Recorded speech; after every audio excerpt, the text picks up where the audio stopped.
할렐루야. 많이 덥죠? 네. 이 더위 아마 산으로 계곡으로 바다로 가고 싶은 마음 간절할 것인데 오늘 이렇게 하나님 전에 나오셔서 예배 드리시는 여러분의 삶의 여정 가운데 임마누엘 되신 하나님께서 늘 함께 하시고 선하게 인도하여 주심으로 이 무더위를 떨쳐버리고 언제나 주님의 은혜를 고백하는 믿음의 길, 믿음의 삶 살아가시기를 주님의 이름으로 축복합니다.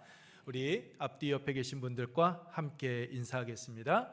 행복한 애움교회에 참 잘 오셨습니다. 하나님은 여러분을 사랑하십니다. 저도 여러분을 사랑합니다. 네, 감사합니다.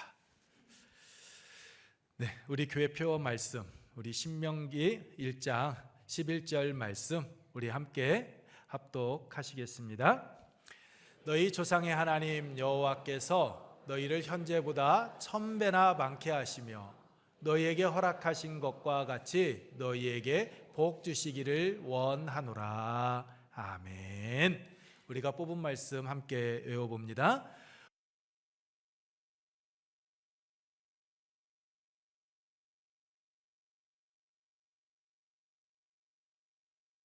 아멘.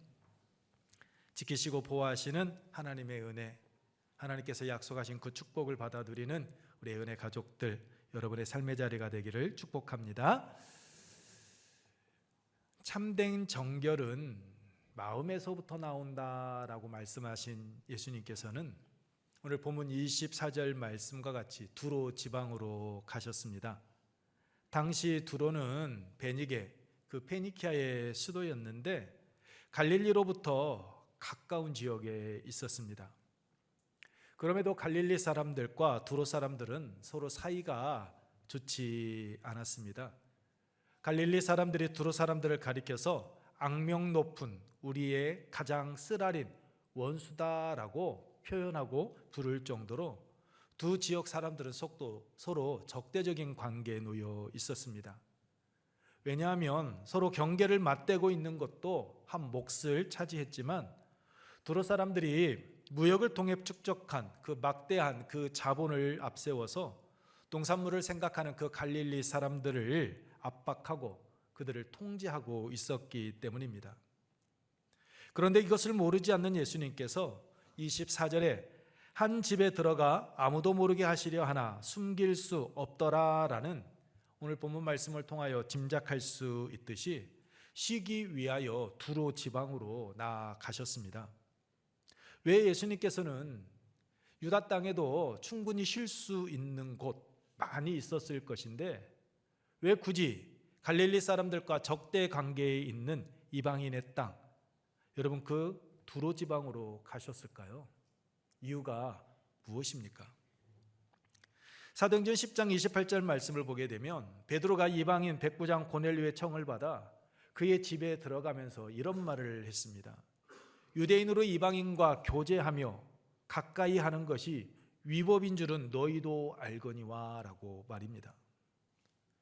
이 말씀과 같이 유대인이 이방인을 가까이 하는 것, 그것은 위법이었습니다. 유대인들의 정결법을 어기는 일이었습니다. 그런데 이것을 아시는 예수님께서 왜 그렇게 유대인들이 소중하게 생각하는 그 정결법을 어기면서까지 이방인 지역에 가시고 그 이방인의 집에서 여러분 쉬려고 하신 것입니까? 두 주에 걸쳐 우리가 참된 정결에 대해서 말씀을 나누었던 것처럼 유대인들이 생각하는 그 정결 규례가 문제가 있고 또한 옳지 않다라는 것을 예수님께서 그의 삶, 행동을 통하여서 직접 보여주기 위함이셨습니다. 또한 두로 지방에서 앞에서 언급했던 것처럼 조용히 쉬고 싶으셨기 때문입니다. 그런데 예수님의 뜻대로 되지를 않았습니다. 이미 예수님의 이름, 그 명성이 이방 지역인 두로에까지 널리 알려져 있었기 때문입니다. 여러분 빈들에 임한 은혜를 말씀을 드리면서 언급했었는데 빈들의 오병이어의 은혜가 임할 수 있었던 이유가 무엇이었습니까? 제자들에게 쉼을 주기 위해 찾았던 빈들이었지만 빈들에까지 당신과 제자들을 찾아온 이들을 향한 예수님의 그 불쌍히 여기는 마음이 있었기 때문입니다.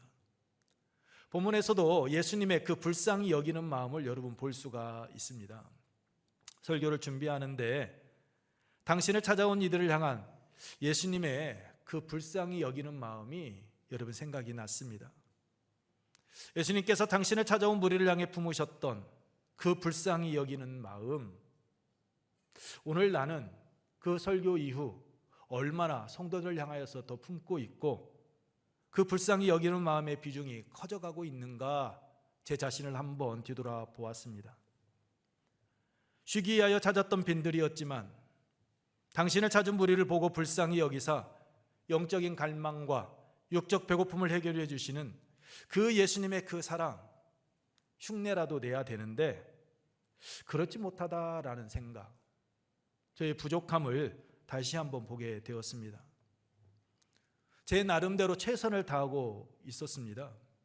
그런데 그 삶의 모습을 뒤돌아보게 되면 나 자신을 생각하는 그 개인주의가 여전히 팽배해 있고 때로는 이기적인 생각 품고 목회하고 있다라는 생각이 들었기 때문입니다.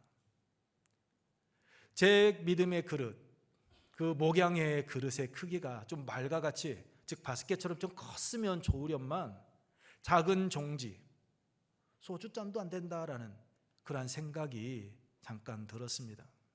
왜냐하면 모든 것을 포용할 수 있는 그 넓은 마음이 내 안에 있어야 되는데 아직도 그 포용력이 작다라는, 부족하다라는 그 생각을 떨쳐버릴 수 없었기 때문입니다. 오늘 말씀도 보십시오. 예수님께서 이방 땅 두로 지방을 찾은 이유가 무엇이었습니까? 정결 규례의 문제점을 행동으로 직접 보여주시고 아무도 모르게 하시려 하나라고 말씀하고 있듯이 잠시 쉼을 갖기 위함이셨습니다. 그런데 이방 여인이 찾아와 귀신 들린 어린 딸을 고쳐달라고 강구합니다. 지금 예수님의 그 쉼을 방해하고 있는 겁니다. 여러분, 같은 유대인도 아닙니다. 이방 여인이었습니다. 그러면 쉼을 얻기 위하여 아무도 모르게 찾은 아무도 모르는 곳에 온 곳이라면 여러분, 모른 척 외면할 수 있는 것 아닙니까? 그런데 예수님은 그녀의 믿음을 테스트하신 후에 29절로 30절 말씀과 같이 말씀으로 그녀의 딸을 깨끗하게 고쳐주셨습니다. 그녀는 28절에 보면 상 아래 개들도 아이들이 먹었던 부스러기를 먹나이다 라고 말한 것처럼 부스러기 같은 은혜라도 자신에게 베풀어 달라고 강구했습니다. 하지만 예수님은 부스러기 정도의 은혜가 아닌 그녀의 삶 가운데 넘치는 은혜를 베풀어 주셨습니다. 여러분, 부스러기가 무엇입니까? 부스러기는 여러분께서 잘 알고 계시는 것처럼 아주 작은 조각, 그것이 바로 여러분 부스러기입니다. 티끌과 같은 것이 부스러기입니다. 쓰고 남은 찌꺼기, 가치 없는 것, 그것이 부스러기입니다. 사람으로 비유한다면 아주 하찮은 존재, 여러분 그것이 뜻하는 것이 부스러기입니다. 그런데 이 부스러기에 여러분 우리가 기억해야 될 것은 주님의 은혜가 임하면 큰 역사가 일어난다라는 겁니다. 빈들에 임한 오병이어의 은혜는 분명히 예수님께서 불쌍히 여기는 그 마음이 있었기에 장정만 5천 명이 먹는 그 2만여 명의 사람이 배불리 먹는 여러분 은혜의 장소가 되었습니다. 그런데 우리가 잊지 말아야 될 것이 있습니다. 바로 어린 소년이 드린 그 보리떡 5개와 물고기 2마리입니다. 보리떡 5개와 물고기 2마리는 장정만 5천 명이 먹기에는 부스러기, 아니 티끌 정도밖에 안 되는 아주 하찮은 것이었습니다. 하지만 그 작은 것이 주님께 드려졌을 때 하찮은 부스러기 같은 것이 여러분 거룩한 부스러기가 되어서 장정만 5천 명이 배불리 먹고 12바구니에 차게 거두는 그러한 은혜를 누리게 된 것입니다. 여러분, 이것을 통해 알 수 있듯이 아주 작고 하찮고 가치 없어 보이고 쓰고 남은 찌꺼기와 같은 여러분 부스러기라 할지라도 그것이 주님께 드려지고 주님의 은혜가 그곳에 임하게 되면 여러분 큰 역사가 일어난다라는 겁니다. 예수님께서는 심의 자리에 찾아온 그 이방 여인 여러분 외면하지 않으셨습니다. 그녀는 부스러기 같은 은혜라도 예수님께 간구했습니다. 하지만 예수님께서는 개로 비유되는 이방 여인에게 하나님의 자녀에게 임하는 구원의 문 여러분 활짝 열어주셨습니다.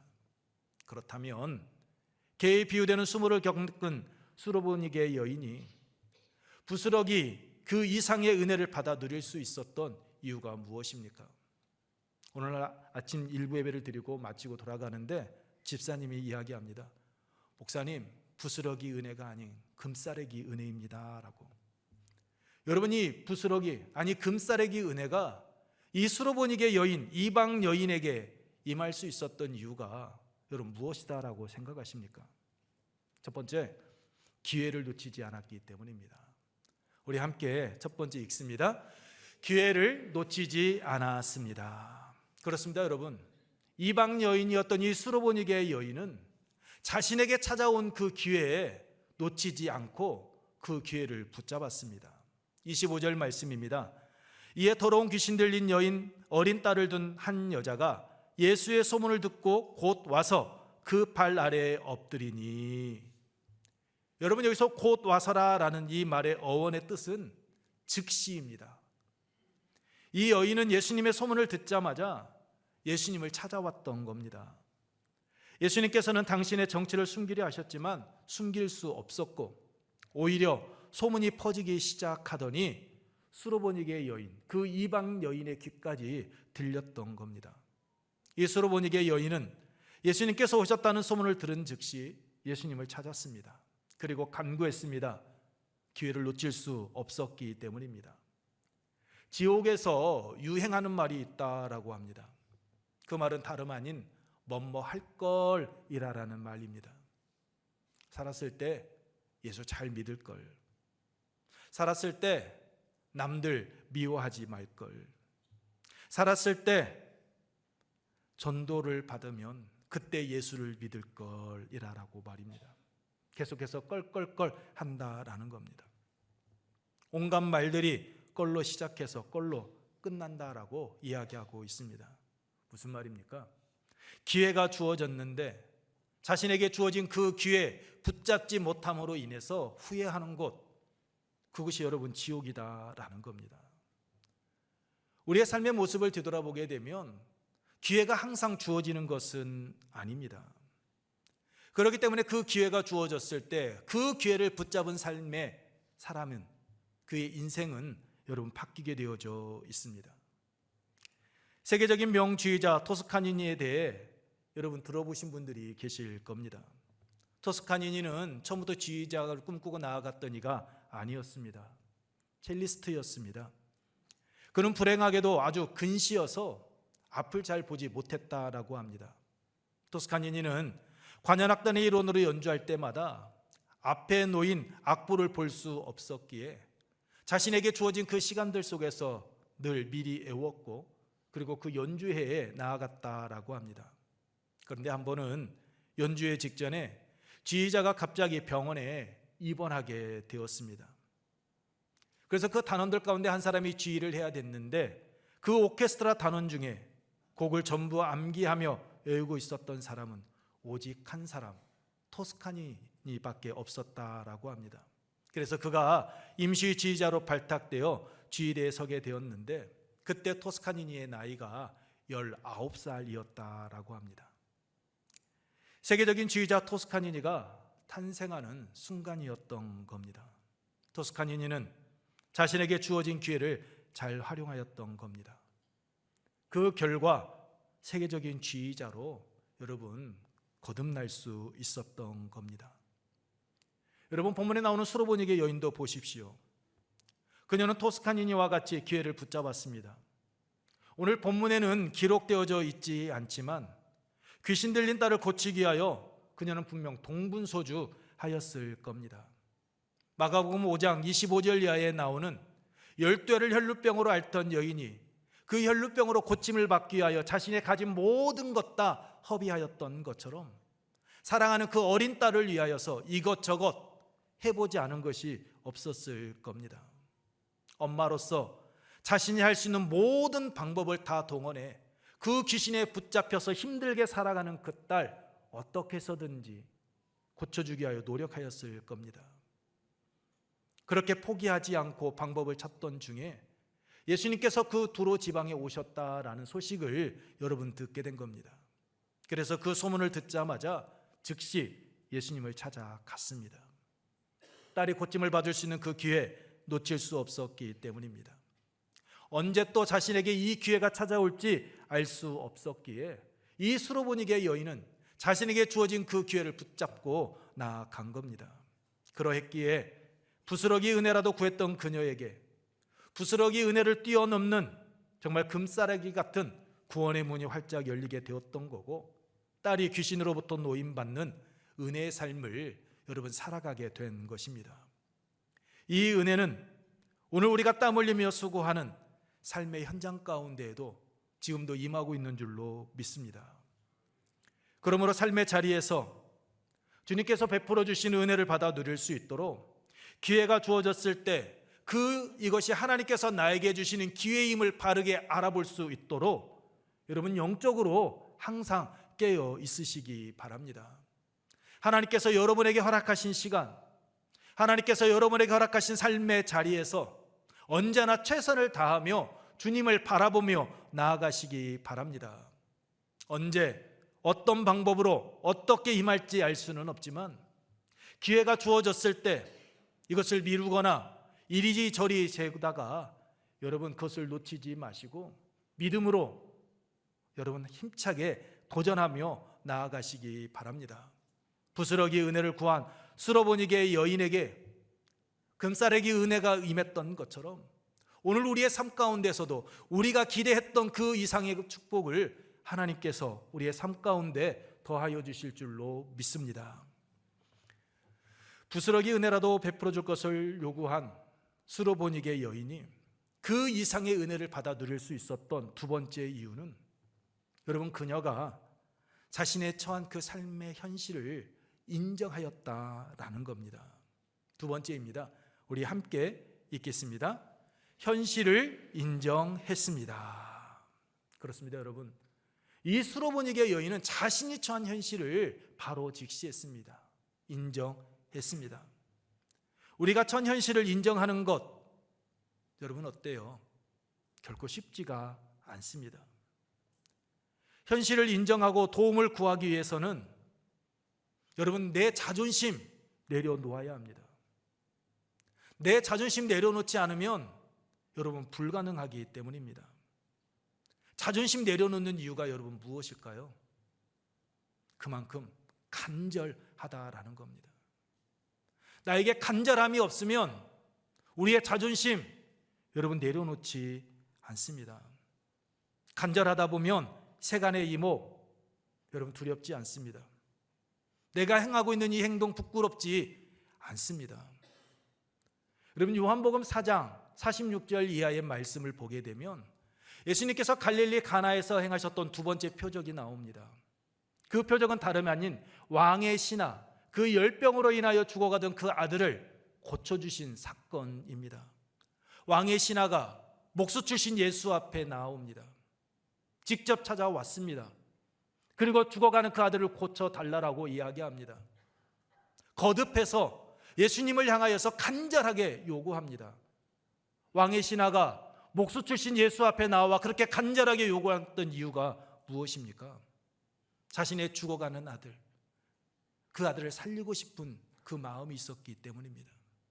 자신이 처한 현실을 바르게 자각하고 있었기에, 그것을 인식하고 있었기에 예수님의 그 구원의 손길을 통하여 자신의 아들이 구원받을 수 있다는 그 믿음이 있었기에 그는 예수님 앞에 나와 왕의 신하라는 그 신분을 잃어버리고 머리를 조아렸던 겁니다.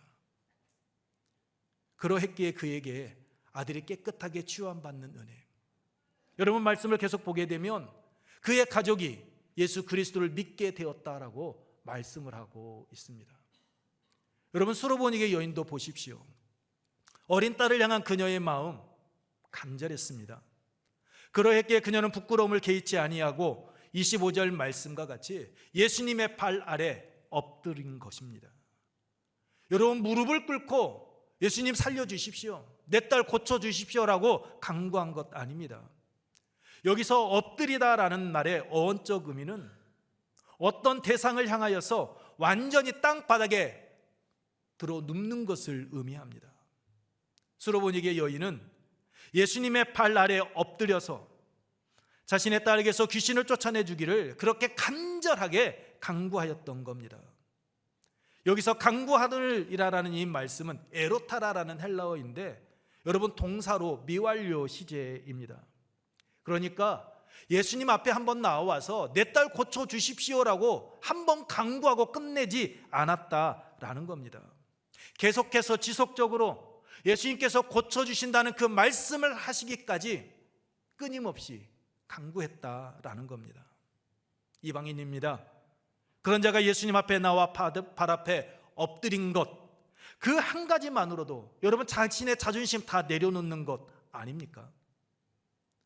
자신의 자존심 다 내려놓고 그렇게 간절하게 찾고 있는 그 여인에게 예수님께서는 즉시 응답해 주시지 않습니다. 정말 그녀가 나를 믿고 있는지, 내가 정말 자신의 딸을 깨끗하게 고쳐줄 것을 확신하고 있는지 그녀의 믿음을 테스트하십니다. 당신 앞에 나와 엎드린 그녀의 믿음 보기 원하셨던 겁니다. 그래서 말씀하십니다. 27절 말씀 제가 읽어드립니다. 자녀로 먼저 배불리 먹게 할지니 자녀의 떡을 취하여 개들에게 던짐이 마땅치 아니하니라. 여러분, 비유이기는 하지만 예수님께서 지금 이 수로보니게 여인을 개 취급하셨습니다. 여인의 믿음을 보시기에 여러분, 경멸어를 지금 사용하고 계신 겁니다. 여러분, 자존심 정말 상하는 것 아닙니까? 이쯤 되면 이방 여인이 예수님의 발 아래 엎드린 거, 개 취급받는 거, 이 정도면 여러분 포기해도 누가 뭘 하지 않을 것 같지 않습니까? 포기할 만하지 않습니까? 그런데 자신을 경멸하는 그 말을 던지는 예수님을 향하여서 이 수로보니게 여인이 말합니다. 28절입니다. 28절을 우리 함께 읽겠습니다. 여자가 대답하여 이르되 주여 올소이다마는 상 아래 개들도 아이들이 먹던 부스러기를 먹나이다. 여러분, 이 믿음의 고백이 오늘 이 시간 하나님 전에 나온 우리 예은의 가족들, 여러분의 믿음의 고백이기를 축복합니다. 여러분, 무슨 말씀입니까? 자녀들로 먼저 배불리 먹게 하신다는 말씀과 같이 예수님, 당신의 말씀 맞습니다. 유대인에게 우선권이 있다라는 것 저 인정합니다. 또 유대인들의 정결법에 따라서 자신들을 비천한 존재, 개와 다를 바 없는 존재로 여기는 거 예수님, 저 인정하겠습니다. 맞습니다. 유대인들이 생각하는 것처럼 우리는 그러한 비천한 존재입니다. 그런데 상 아래의 개들이 아이들이 먹던 그 부스러기를 먹는 것처럼 하나님의 은혜도 여러분 그렇게 이방인들에게도 베풀어지는 것 아닙니까? 하나님의 은혜, 그 유대인이다 이방인이라는 그 차이 때문에 받지 못한다라는 일 없지 않겠습니까? 라고 이야기하는 겁니다. 아니, 부스러기 은혜라 할지라도 예수님, 그 은혜 저와 제 딸에게 좀 베풀어 주십시오라고 여러분 이야기하고 있는 겁니다. 왜 이렇게 하는 겁니까? 딸 아이가 고침을 받을 수 있다라는 소망이 예수님께 있음을 믿었기 때문입니다. 자신이 안고 신음하며 아파하고 있는 그 문제의 답이 예수님께 있음을 확신했기 때문입니다. 그녀에게 있어서 예수님은 단순히 병자들을 고치고 귀신을 쫓아내는 그러한 은사를 가진 분이 아니었습니다. 그래서 읽었던 말씀과 같이 주라라고 여러분 고백하고 있는 겁니다. 모든 것을 하실 수 있는 분, 만유의 주인이 되시는 분다라고 고백한 겁니다.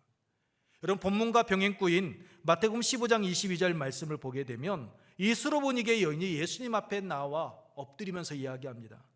다윗의 자손이여, 다윗의 자손이여, 나를 불쌍히 여기소서라고 말입니다. 예수님을 다윗의 자손, 유대인들이 그렇게도 갈망하는 메시아로 인정하였던 겁니다.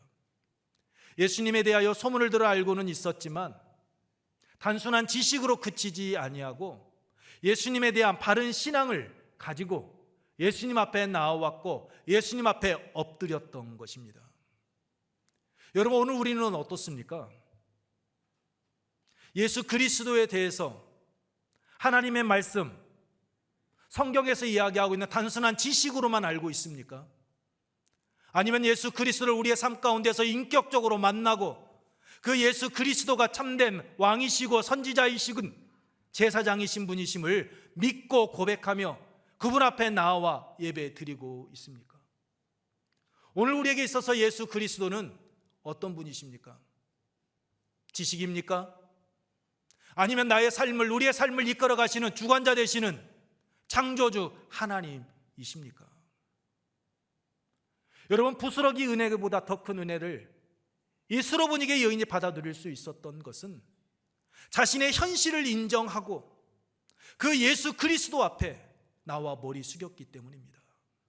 그 예수 그리스도를 단순한 지식, 소문으로 아는 것으로 그치지 않고 그 예수 그리스도를 메시아로 고백하며 나아갔던 그의 믿음이 그의 삶을, 그녀의 딸의 그 인생을 바꾸어 놓은 겁니다. 자신이 처한 가슴 아픈 현실 속에서 자신의 문제를 해결해 주실 수 있는 분, 그분은 주 되시는 예수 그리스도밖에 없다라고 그는 믿었기 때문입니다. 예수님께서는 현실을 정직하게 인정하고 당신 앞에 나와 엎드린 믿음의 고백을 들으시고 30절 말씀과 같이 깨끗하게 치유하여 주셨습니다. 정신적, 육체적 회복의 은혜를 베풀어 주셨습니다. 이 일로 인하여서 오늘 본문에는 없지만 그의 가정이 회복되어졌을 것입니다. 아마 왕의 신하의 가정과 같이 그의 가족도 모두 다 예수 그리스도를 믿게 되는 이방인이었지만 하나님의 구원의 은혜를 받아들이는 가정이 되었을 것입니다. 우리는 하루하루의 삶을 살아가면서 여러 가지의 문제들을 직면하게 됩니다. 문제들 앞에 서 있는 오늘 우리의 모습 한번 생각해 보십시오. 우리가 해결할 수 있는 문제들 앞에서는 여러분 당당합니다. 허리 꼿꼿하게 펴고 어깨 펴고 여러분 살아갑니다. 하지만 우리의 힘으로 해결할 수 없을 때는 여러분 어떻습니까? 가슴 졸입니다. 불안해합니다. 그 마음 들키고 싶지 않아서 숨기기도 합니다. 그러면서 누군가 나의 이 아픔, 나의 이 상처, 나의 이 문제 해결해 줄 수 있기를 바라며 도움의 손길 나에게 내밀어 주기를 우리는 바라고 있습니다. 그런데 그런 상황 속에서 오늘 우리는 수로보니게 여인과 같이 주님 앞에 엎드려야 될 그때 엎드리지 못할 때가 너무나도 많습니다. 왜 그럴까요? 아직 살만하기 때문입니다. 아니, 아직도 내 자존심 내려놓을 수 없기 때문입니다. 또 다른 이유가 있다면 그래, 아직 시간은 남아있어. 이 남은 시간 어찌 한번 더 해보지. 그렇게 하고 나서 안 된 다음에 우리는 하나님을 찾습니다. 여러분, 성숙한 신앙인, 복된 신앙인은 여러분 문제 있을 때 주님 앞에 나오는 자 아닙니다. 문제 있을 때 하나님은 내 문제 해결해 주실 수 있는 전능하신 분이십니다라고 고백하는 자가 성숙한 신앙인 아닙니다. 하나님께서 원하시는 성숙한 신앙인, 참된 신앙인은 평안할 때, 아무런 문제 없을 때 그때 하나님을 찾고 하나님께 자신의 삶의 모든 것 내려놓으며 하나님을 찬양하는 삶을 살아가느니 그가 성숙한 신앙인이고 하나님께서 원하시는 신앙인의 삶의 모습입니다.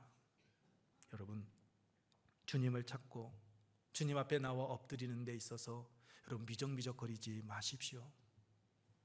수르보니게 여인과 같이 오늘 우리가 전 현실을 바르게 바라보고 모든 것 다 주님 앞에 내려놓고 주님 앞에 나아오는 믿음의 길을 걸어가기를 원합니다. 수르보니게 여인은 현실을 인정했습니다. 간절했습니다. 그러했기에 주님을 찾아가 겸손과 존경을 담아 예수님의 발 앞에 엎드렸습니다. 계란은 취급을 받지만 포기하지 않습니다. 왜요? 문제의 답과 소망이 예수님께 있음을 확신했기 때문입니다. 수르보니게 여인의 이 현실을 인정하는 이 모습과 믿음의 고백이 오늘 이 시간 하나님 전에 나와 예배드리고 계시는 우리 애은의 가족들의 삶의 모습이고 고백이기를 축복합니다.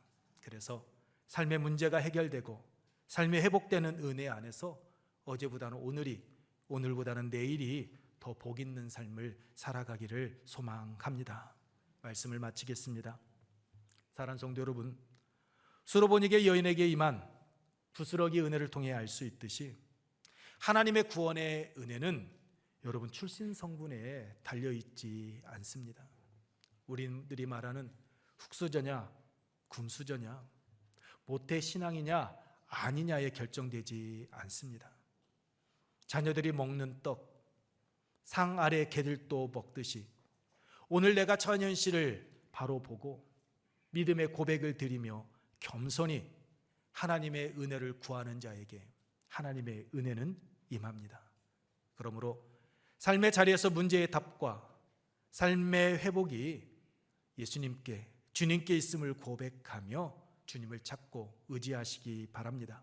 삶 가운데 임하는 주님의 은혜를 받을 기회 놓치지 마시고 후회하는 일이 없도록 영적으로 깨어 하나님을 바라보며 그 말씀 앞에 겸손함으로 나아가 그 안에서 승리하시는 우리 은혜 가족들 여러분의 삶의 자리가 되기를 축복합니다. 이 시간 오직 예수뿐이네 라는 찬양 후에 우리 함께 기도하도록 하겠습니다. 기도할 때 삶의 문제의 답과 회복은 주님께 있음을 기억하고 항상 영적으로 깨어 있어 우리가 구하는 것보다 더 큰 은혜를 베푸시는 하나님의 은혜 풍성하게 받아 누리는 삶 살아가게 하옵소서라고 우리 함께 기도하겠습니다.